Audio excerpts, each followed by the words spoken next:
ಜೈ ಕಾವೇರಿ. ನಮಗ್ ಸಮಸ್ಯೆ ಆದಾಗ ಧ್ವನಿ ಎತ್ತಿದ ತಕ್ಷಣ ಸಾಕು ಕಮೆಂಟ್ ಅಲ್ಲಿ ಬಂದ್ಬಿಟ್ಟು ದೊಡ್ಡ ಪುಡಂಗ್ ಅನ್ಬಿಟ್ಟು ಅವ್ನು ವೀರಪ್ಪನ ಫೋಟೋ ಹಾಕ್ತಾರೆ. ಏನ್ ಅವ್ನ್ ವೀರಪ್ಪನ ಫೋಟೋ ಹಾಕ್ಬಿಟ್ರೆ ಅಲ್ಲಾಡ್ಬಿಡ್ತೀವೇನೋ ನಾವು. ಅದು ಹಿಂಗಿಕ್ಕೊಂಡಿರತ್ತಂತೆ. ನಾ ಮಾಡ್ದ ನನ್ನ ಮಕ್ಳ ನಮ್ ನೀರ್ ಕೊಡ್ಬಿಟ್ಟು ನಮ್ಗೆ ಆವಾಜ ತಿಂದ ಗಾಂಚಲಿಗಳ ಕೆಲವು ಕಿಡಿಗೇಡಿಗಳು ನನ್ನ ಮಕ್ಳು.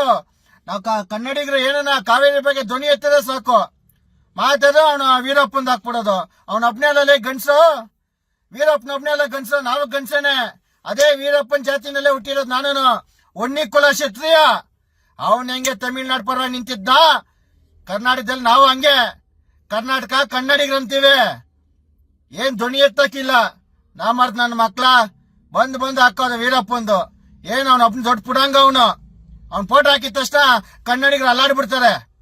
ಅವ್ನ್ ಸತ್ತಿಷ್ಟ ವರ್ಷ ಆಯ್ತು. ಅವ್ನ್ ನಿಕ್ಕೊಂಡು ನಾವು ಹಾಲಾಡ್ತಾ ಇದೀವ ನನ್ನ ಮಕ್ಕಳು. ನೀವು ಏನ್ ದೇಶಕ್ಕೆ ಕೊಡುಗೆ ಕೊಟ್ಟವನು. ಅವನು ಕಾಡಲ್ಲಿ ಮುಚ್ಚಿಕೊಂಡು ಜೀವನ ಮಾಡ್ದವನು, ಪ್ರಾಣಿಗಳನ್ನ ಸಾಯಿಸಿದವನು, ಗಂಧದ ಮರ ಕಲ್ಲು ಮಾಡ್ದವನು. ಇವನು ಫೋಟೋ ಹಾಕ್ತಾನೆ ನಮ್ಗೆ. ಲೇ AK-47 ಎತ್ಕೊಂಬಂದು ಎದೆಗಿಟ್ಟನ ಕನ್ನಡ ಅಂತಾನೆ ಹೇಳೋದು. ಕರ್ನಾಟಕ ಕನ್ನಡಿಗರಾಗಿ ನಮ್ ಹೋರಾಟ. ಯಾವನ ಪುಡಂಗ ಚಪ್ರಿ ನನ್ನ ಮಗನ ಅವ್ನ ಫೋಟೋ ಹಾಕ್ಬಿಟ್ರೆ ಭಯ ಬೀಳ್ತೀವ. ವೀರಪ್ಪನ್ ನಿಮ್ಗಿರ್ಬೋದು, ನಮ್ಗ ಅವ್ನ ನೋಡ ಊಬ್ಕೊಂಡ್ಬಿಡ್ತೀವಿ. ಗಾಂಡು ನನ್ನ ಮಕ್ಳ ಅವ್ನ್ ಫೋಟೋ ಹಾಕ್ತಿವ.